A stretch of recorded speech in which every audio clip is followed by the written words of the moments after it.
हाय नमस्कार मित्रों। आज बीएमसी चुनाव मुंबई महानगर पालिका चुनाव के बाद आया हूँ और आप लोगों ने रिजल्ट तो देख ही लिया होगा। और दोनों ठाकरे बंधुओं की जो हालत हुई है वास्तव में मज़ेदार है। और ये खुशी इसलिए है क्योंकि दोनों की दादागिरी लगभग आज समाप्त हो गई। दोनों ने अपने बाप की जागीर समझ रखी थी मुंबई को। उनको लगता था कि मुंबई में वो जो चाहेंगे वो करेंगे। अभी कुछ दिनों पहले ही उनका एक भोपू, मैं भोपू ही बोलता हूँ, संजय राउत, वो कुछ दिनों पहले आज तक के एक मंच पे बैठा हुआ था। उसने क्या धमकी भरे अंदाज में बोला कि 10 मिनट में मुंबई बंद कर देंगे। और जब मंच पे मॉडरेटर ने उससे सवाल किया कि आप धमकी दे रहे हो, तो बोला धमकी ही समझ लो। उनके बाप का है मुंबई, धमकी ही समझ लो। तो आज ये खुशी इसलिए भी है भाई क्योंकि बचपन से जब से थोड़ी समझ बूझ हुई, तो न्यूज़ चैनल्स या पेपर्स जब से पढ़ना शुरू किया या देखना, चीज़ों को समझना शुरू किया, तब से एक चीज़ तो हमेशा ध्यान में रहती थी, या एक न्यूज़ जो हमेशा अखबारों में छपता रहता था कि उत्तर बिहार के लोगों को परेशान किया जा रहा है मुंबई में। जो कर्मठ लोग हैं जिन्होंने मुंबई बनाया है अपने खून पसीने से, उनके या फिर अपने कामों से, जैसे कोई ठेला लगा रहा है, कोई गोलगप्पा बेच रहा है, कोई सब्जी बेच रहा है, उसके ठेले खोमचे पलट दिए जाते थे मुंबई में। ये बहुत दर्द भरा विषय होता था। मेरे लिए भी एक मनोभाव तो ज़रूर बनता है अंदर मन में, बैक ऑफ द माइंड ये चलता रहता है जो भी आप न्यूज़ में पढ़ते हो। अरे भाई ऐसा क्या है मुंबई में कि आपने क्या मुंबई को खरीद रखा है क्या? तो आज वो जो टेढ़ापन था जिसमें अन्ना मलाई जैसे लोगों को रसमलाई बोला जाता है, हाँ, जानबूझ करके वो रसमलाई, वो राज ठाकरे ने उस दिन मंच से बोला था। तो आज बता दिया, मुंबई के की जनता ने आज ये दिखा दिया कि भाई रसमलाई तो सच में खाएंगे हम लोग, लेकिन तुम्हारी हार पे खाएंगे बेटा।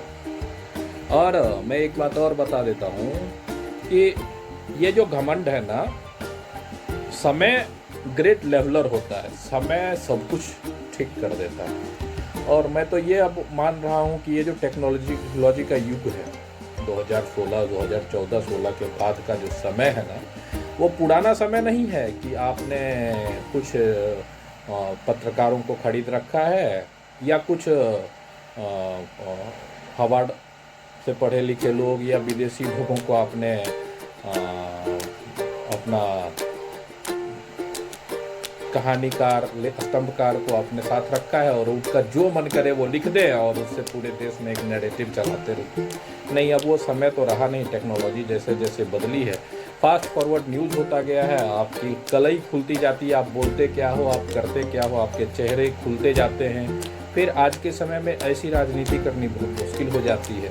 और जो हालत होती जा रही है ऐसे नेताओं की या ऐसे राजनीतिक पार्टियों की, वो सच में बहुत ही हर्ष का विषय है। और यह बताता है कि भारतीय लोकतंत्र कितना फ्रॉड हो चुका है, कितना भारतीय मानस के अंदर से लोकतंत्र की एक भावना, लोकतांत्रिक भाव, ये रूट में बसा हुआ है भारत के। और वो सब समझ, नीड़ छीड़ का ज्ञान है लोगों को।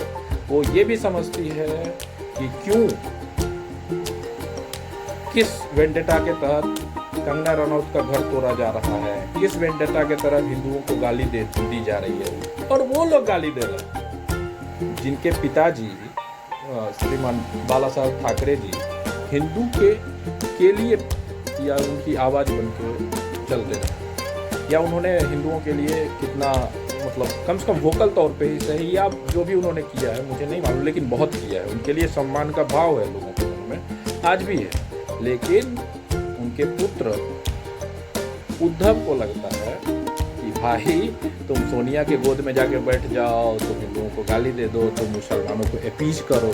और जो कि पिछले मतलब 3, 4, 5 सालों से वो दिखता है, एज यूजुअल दिखता है। जब वो 1.5 साल के लिए मुख्यमंत्री बने थे, वो भी चोरी से मतलब जनता के मैंडेट को धोखा धता करके बता करके उन्होंने सोनिया की गोद में जाकर के बैठे और अगले दिन अपने आप को मुख्यमंत्री घोषित किया और फिर वहाँ के मुख्यमंत्री हो गए मुंबई के।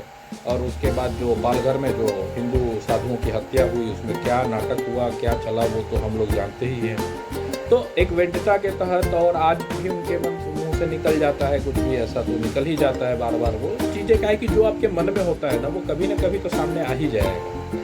तो मैं खुश इसलिए हूँ कि आज ताबूत की आखिरी कील ठुक गई है, जनता ने बता दिया है। लगातार पिछले 3 चुनाव से, चाहे वो विधानसभा चुनाव हो महाराष्ट्र का, उसके बाद लोकल बॉडी इलेक्शन हो, या फिर आज मुंबई महानगर पालिका का चुनाव का जो रिजल्ट है, ये सच में रसमलाई खाने वाला है।